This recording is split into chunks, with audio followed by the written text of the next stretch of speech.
खोटाङको यो रावा खोलाले हिमालयको रुना डाँडाबाट 3613 मिटर उचाइमा जन्मेर उत्तर पूर्वबाट पश्चिमतर्फ बग्दै दुधकोशी नदीसँग रबुवा बजार नजिकै गएर मिसिन्छ।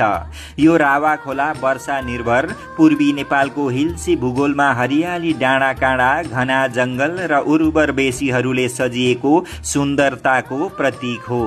यो खोलामा पाइने असला माछा, स्नो ट्राउट जस्ता स्वादिष्ट हिमाली जलचरहरूले स्थानीयहरूको परम्परागत सोराई विधिबाट माछा सम्बन्धी जीविकोपार्जनलाई जीवन्त बनाएको छ भने यो क्षेत्रको ऐतिहासिक महत्व डुम्रे धारापानी रावा बेसी 4 मा अवस्थित 300 वर्ष पुरानो कोटगढी किल्लामा झल्किन्छ, जुन नेपालको एकीकरण कालमा सिपाहीहरूको संग्रह स्थलका रूपमा प्रख्यात थियो।